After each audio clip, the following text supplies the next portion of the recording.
Hello, I'm Peter Whittle. Now, we've just celebrated the new year, so it seems to me fitting that we should quote the Scottish poet Robbie Burns. What a gift it would be to, quote, see ourselves as others see us. So we should give thanks, therefore, that Elon Musk has held up a mirror for the world to see how far in degradation and corruption this country has sunk. His posts on X on the dire situation in Britain at the beginning of 2025, and specifically on the actions of our political class in covering up the Muslim rape and torture gangs, have blown wide open to the world what has been and continues to be one of the greatest racially motivated crimes this country has ever seen. Right now, Labour is resisting calls for a national inquiry. We will have to wait to see how long they can hold out. But it is vital that we call to account all of those involved, whether by action or inaction. Not just the police, but the BBC and the mainstream media, the Crown Prosecution Service, Parliament, local authorities, academics, charities and NGOs.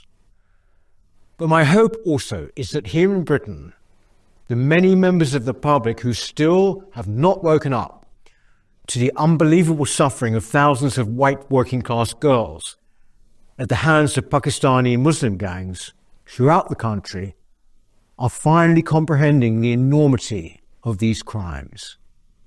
This has been the greatest cover-up in modern British history. If the situation had been the reverse, and multiple groups of white men had been targeting Muslim girls, it would have never been off the front pages. It would have led every news bulletin. It would have dominated entirely our politics for 2 decades. Articles would have been written by commentators about the appalling things that this said about our country, about our shocking racism, our terrible culture. Public inquiries would have come thick and fast. Instead, what has been uppermost for our political and media class has been the need to keep intact the public policy of multiculturalism.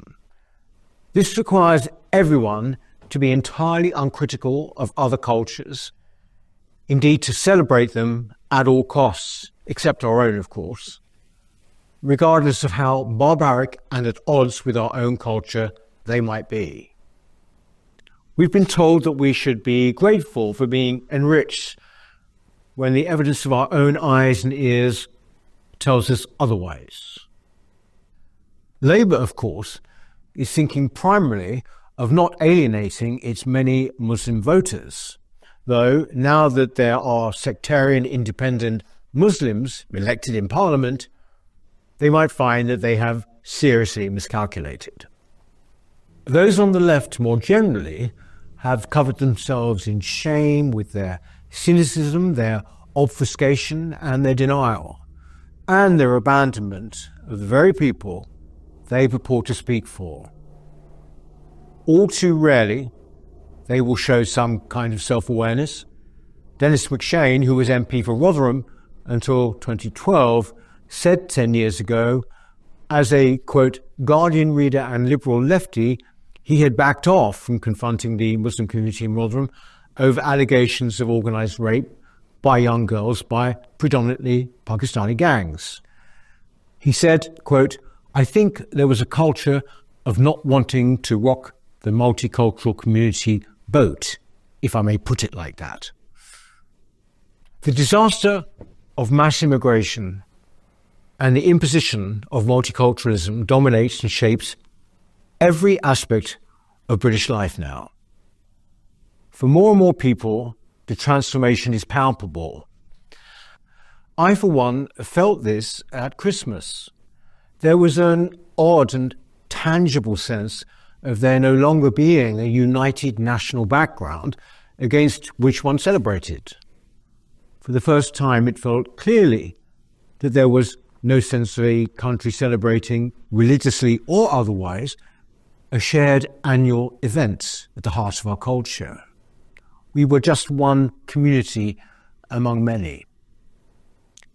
The lies and cover-ups of this and successive governments look set to continue this year with the court hearing not just of the Southport accused Axel Rudikabana, but also of Anthony Essen, who attacked and hospitalised a British soldier in July. Both trials are suspiciously happening on the same day as President Trump's inauguration, January the 20th, when the media's attention will be elsewhere. It will be up to us to ensure that the spotlight stays exactly where it should be. Elon Musk's interventions in opening up the true extent of what we in Britain are living with is a cause for huge hope as we start this year.